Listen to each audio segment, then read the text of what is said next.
And the nomination for movie that clearly does not understand mental illness goes to The Predator.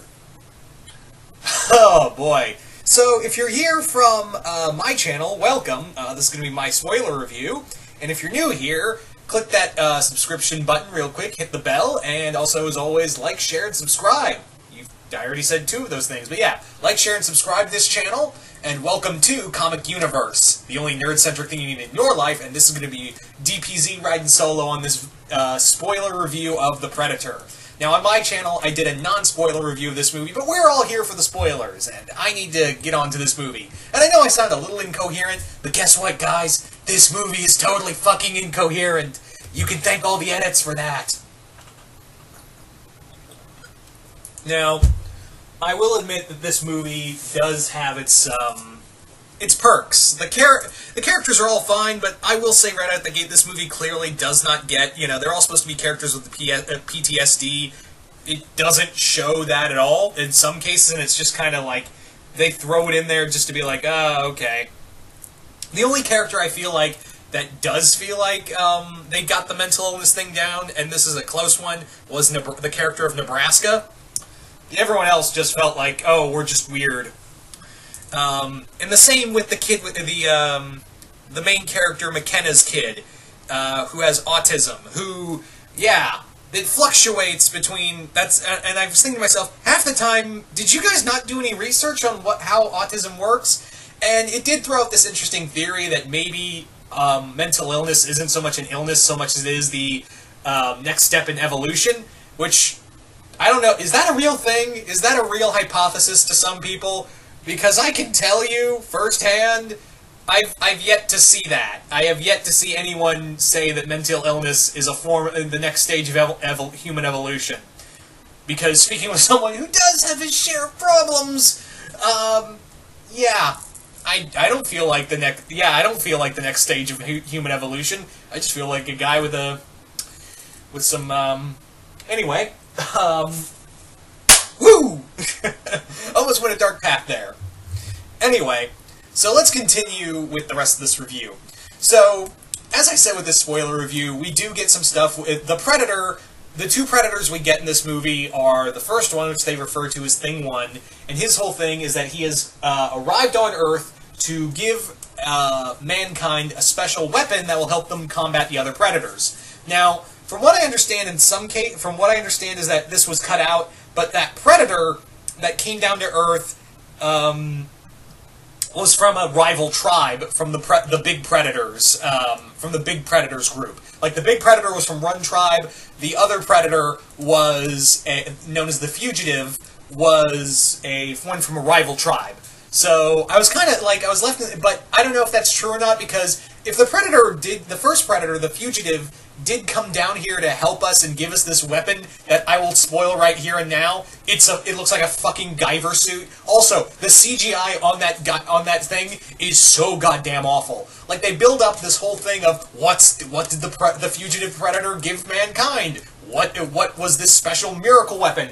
It's a friggin' Guyver suit. It's a Guyver suit. And I was thinking to myself, wouldn't it have been so cool if it, like, at the end of the film, like, it just reveals it was Dutch, like, that's where he's been, the Predators tracked him down and captured him, and he was known as the Predator Killer, because he killed one of their finest warriors. Or, hell, I'd sell for Danny Glover. Like, they came back and took him or something, I don't know. Honestly, I would have preferred Dutch. And in fact, Shane Black actually asked Arnold to be in this movie, but Arnold wasn't in for a cameo role. So if this movie does well, maybe we'll get Dutch in a future film. Honestly, I would have been preferred, like, it would have been cool if it was Dutch. Yeah, call him the Predator Killer. Not this dumbass-looking suit that looks like... But honestly, though, maybe it would look better in action figure form. Like, I can already tell, like, someone like NECA or Tamashi is probably going to be looking at that figure and going, we can make that look good.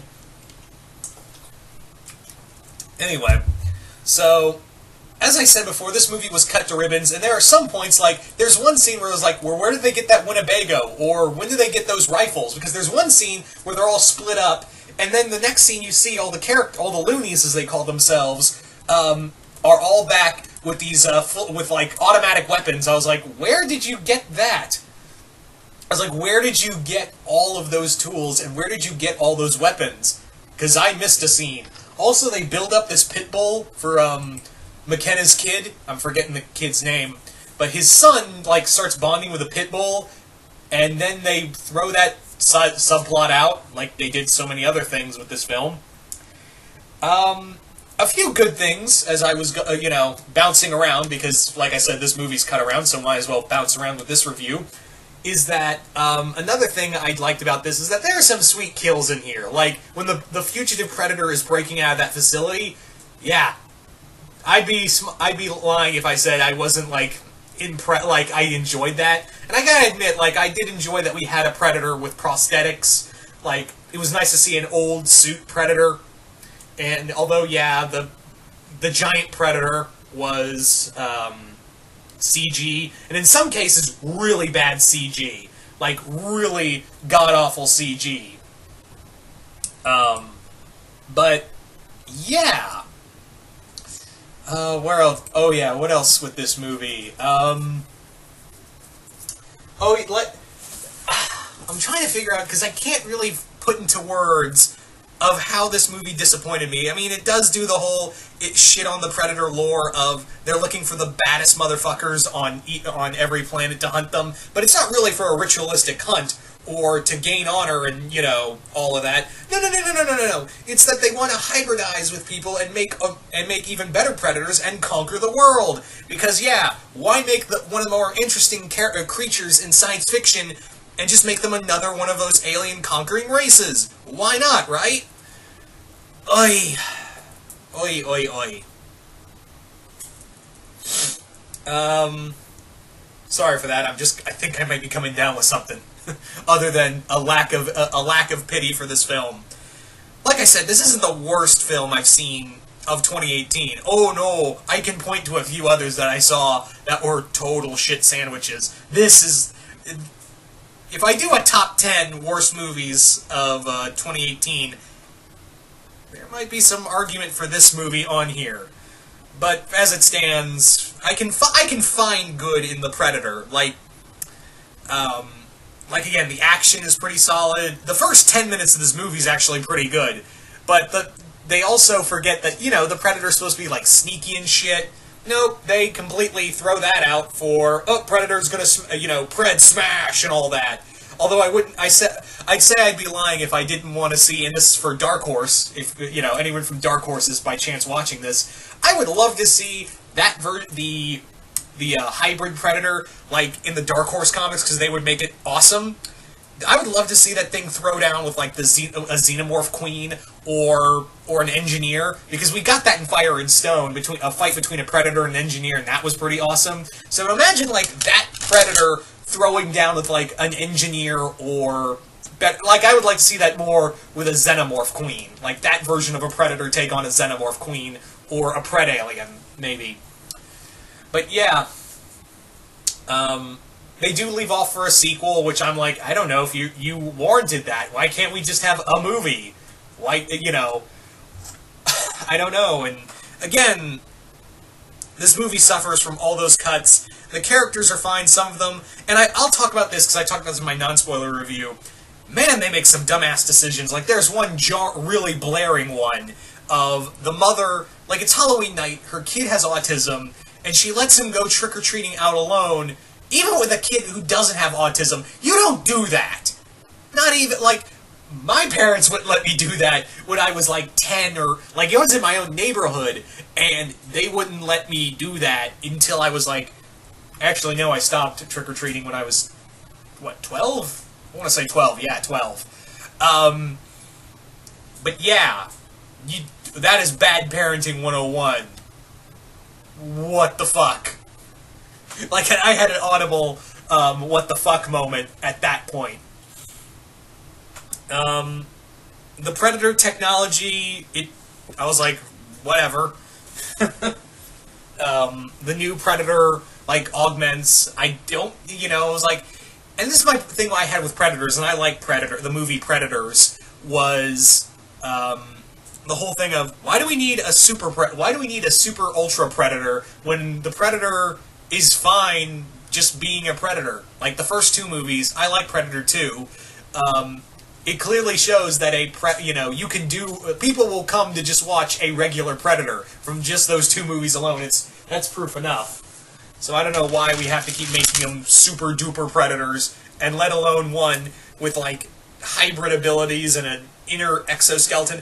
Although I will say that I will defend the whole thing of people like, well, why do you keep people shooting at the Predator if bullets won't work on it?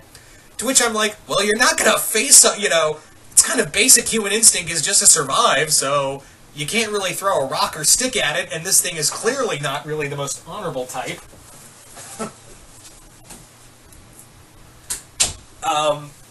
Yeah, so that's my thing, is that it's not really the most honorable type, but, yeah, so might as well work with what you got, more or less. That's just basic human nature for that. And another thing, the Predator dogs, yeah, don't even give a fuck about them. Like, one gets lobotomized and just keeps bringing random shit. Like, the dog literally brings stuff that the characters need to get out of a situation. It's literally a walking plot device. And the first time they did it, I was like, okay, that's a funny joke. Second time, I was like, are you fucking kidding me? We're doing this. It's Pred Dog Ex Machina. How wonderful. Ugh. Guys, I wanted to like the Predator, and I know some of you guys, and here on Comic Universe, are Jay and C-Dubs, who I don't know if they've seen the movie or not, wanted to like this movie. But, oh, man, it's not the worst Predator film. AVP Requiem gets that title, but this, guys, wow. Dark Horse could probably... I will say that Dark Horse is probably going to, like they did with Prometheus, is that they'll probably take this idea and probably make something incredibly badass from it. So, good, might as well, that's a good takeaway. So anyway, if you've seen the Predator, just comment below, let us know. And once again, if you're new here, hit that subscribe button, like, share, and subscribe our channel. And yeah, hope you all enjoyed this review, and see you next time in the universe.